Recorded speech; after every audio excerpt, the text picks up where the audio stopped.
Hi. After watching this video, you will possibly feel relieved. You will feel that there is a weight taken off of your shoulders, and you will hopefully feel lighthearted and excited about your path forward.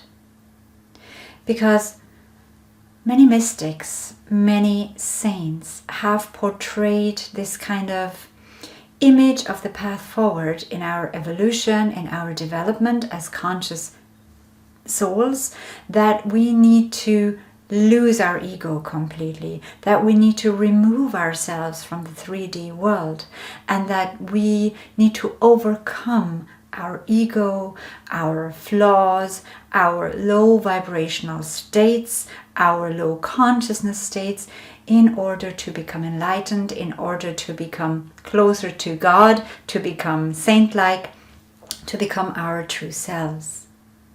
And now I want to look at this with you, and I'm going to show you why you do not need to overcome any flaws or any weaknesses or anything you feel bad or guilty about within yourself. There is no overcoming necessary. And in fact, it's not even not necessary. It is hindering, because the overcoming of something is actually going to tie you more into what you are seemingly overcoming. So if you have been feeling guilty, or if you have been on this path of self-discovery, and if you have worked on overcoming certain aspects of yourself, I'm going to show you something now, in accordance with the law of one, that might help you to look at this from a different perspective. Now, as always, do not take anything anyone is telling you, including me, for face value. I want you to examine it from within and feel inside whether this resonates with you or not. Any information that I'm sharing, anything that I'm teaching, anything that I'm giving out, nobody has to believe in it or has to accept it unless it feels true and valuable to you. So if there's value in what I'm sharing with you, then take this and apply it into your daily life and test the value. If not, then discard it. It doesn't matter. So for those of you who are not familiar yet with the law of one, a sixth density social memory complex called Ra was channeled in the 80s by a group of 3 people. And in this channeling, Ra, this social memory complex, gave a lot of information on the human evolution, on the soul's evolution, on the universal's evolution, on lots of different topics that were asked though. So only the questions that were asked could be answered. It was not like this sixth density social memory complex was just randomly giving out information. It was specific information to specific question. And in session 18, the questioner, Don, asked a question, and I'm going to share this with you now because it answers or it applies to what we have just looked at. Why is it not helpful trying to overcome something within us, and what should we do instead? So the questioner says, I have a question here from Jim that I will read verbatim. Much of the mystic traditions of seeking on earth holds that belief that the individual self must be erased or obliterated and the material world ignored for an entity to reach nirvana, as it's called, or enlightenment. What is the proper role of the individual self and its worldly activities in aiding an entity to grow more into the law of one? I am Ra. The proper role of the entity is, in this density, to experience all things desired, to then analyze, understand, and accept these experiences, distilling from them the love light within them. Nothing shall be overcome. That which is not needed falls away. The orientation develops due to analysis of desire. These desires become more and more distorted towards conscious application of love light as the entity furnishes itself with distilled experience. We have found it to be inappropriate in the extreme to encourage the overcoming of any desires, except to suggest the imagination rather than the carrying out in the physical plane, as you call it, of those desires not consonant with the law of one, this preserving the primal distortion of free will. The reason it is unwise to overcome is that overcoming is an unbalanced action, creating difficulties in balancing in the time-space continuum. Overcoming thus creates the further environment for holding on to that which apparently has been overcome.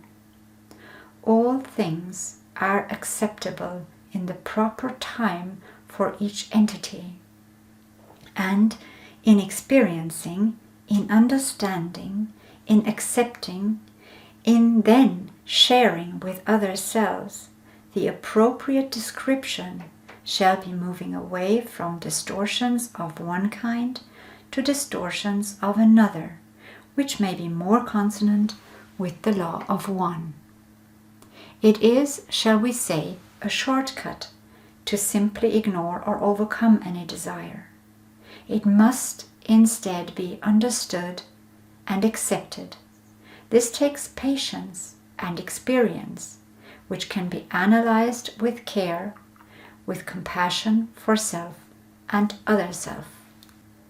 So, the law of one suggests that it is unwise trying to overcome something, because in trying to overcome it, we create more of an environment for it.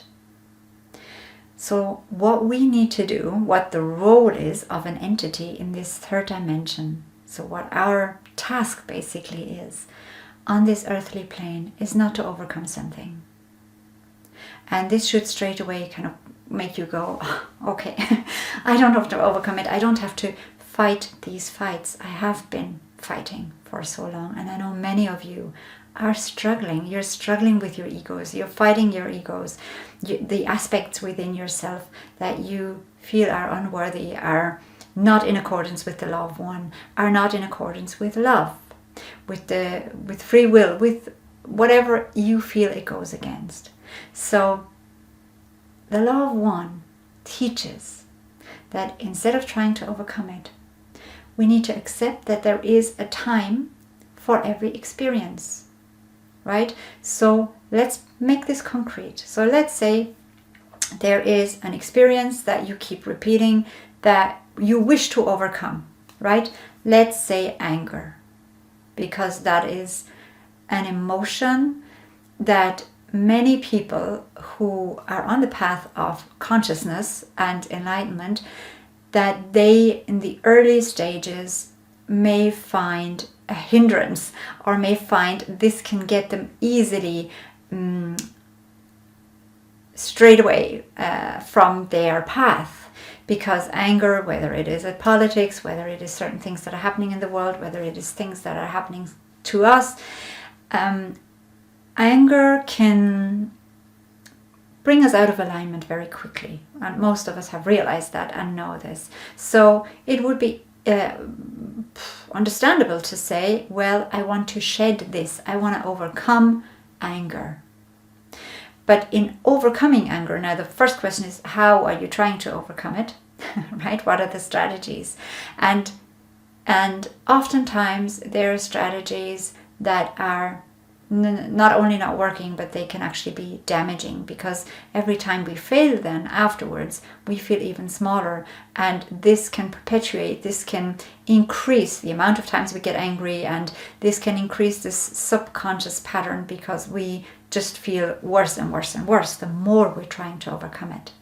So instead, Ra suggests that what we do is we allow for the experience to be there. So let's say there is a situation and you feel anger and you respond in anger, right? So let's say there is something, you respond in anger. And then what you do, instead of trying to dismiss it or pretend it wasn't there or to overcome it, you allow it to be there. You say, right, okay, so this is what my personality is feeling. Being aware that you're so much more. But your human self is feeling that emotion right now. And don't try to overcome it. Accept it. Acceptance is a key word in the law of one. Allow it to be there, which means observe it, recognize it, then analyze it. Why is it there? Why is it that this is triggering me so much? What about this topic really gets to me? What about it? What about this person? What is it? What's the underlying issue?